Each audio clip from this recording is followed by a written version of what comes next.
Trump wins. Donald J. Trump, the 45th President of the United States. The people have spoken. But the devil is still on the loose. And a lot can happen between now and January, Inauguration Day. Good morning, you two beloved brothers and sisters. The day after, the morning after, it's November the 9th, 2016. Let me grab a sip of my coffee. Hang on. Let me ask you, did you sit up last night to see the final results? And when Donald Trump took the stage, I was up 2:30, 3 o'clock in the morning, which for me, that's normal for Pastor Dave. I've been on the third watch for some time now, and I took a little tiny nap and got back up, and it was that you could see Donald Trump was going to win, but they weren't calling it.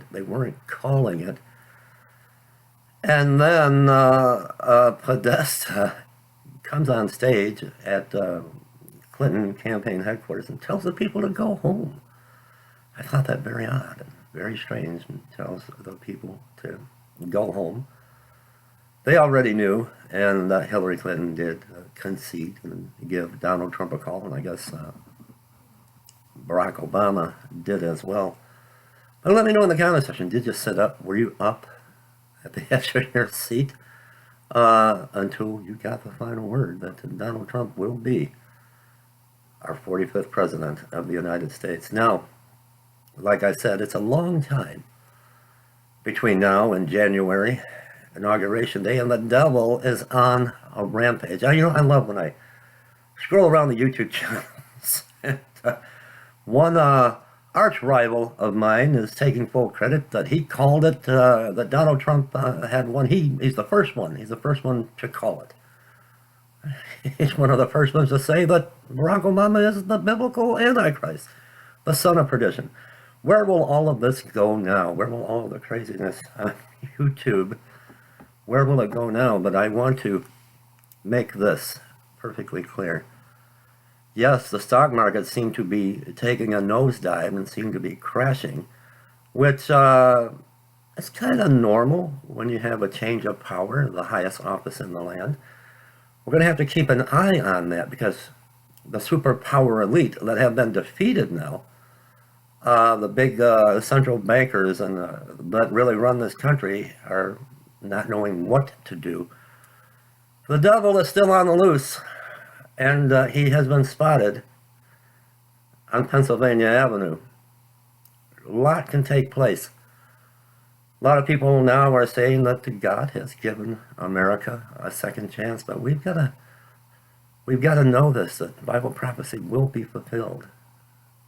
The book, we can't add to or take away from the book of Revelation, and we know that terrible times are coming and are still ahead. I just pray right now that with Donald Trump as President of the United States, that maybe we can get the economy for a while back on track, that we will see the inner cities finally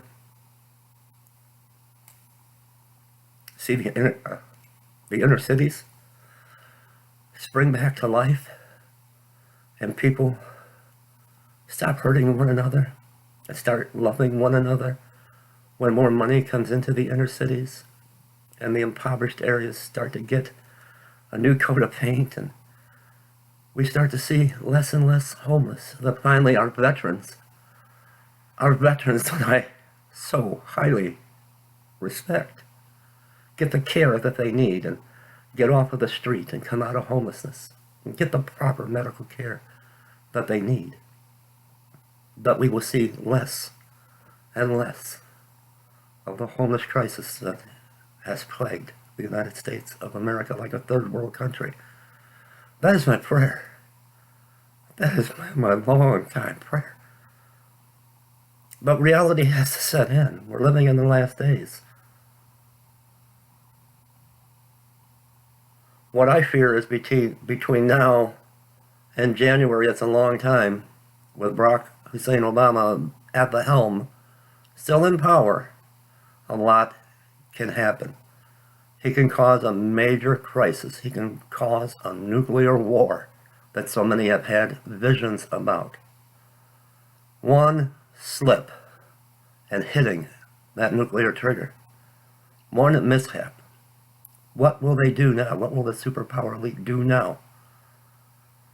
But they know their power is leaving them in January. And someone new, an outsider, is moving in to the White House. Will they try to start World War III and bring about the Great Tribulation? It's a long time between now and Inauguration Day. I love you guys. Ministry announcements. No offerings to our ministry and outreach to the homeless. Please keep this ministry lifted up in prayer. It's a very stressful time for me. Very, very stressful time for me. It has been for a number of weeks now, about a month now. And we need your help. Those that can really make a difference. We need you, if you can, to come forward and to help save this sinking ship. I'll put the link to our ministry below. God bless you today. Leave me.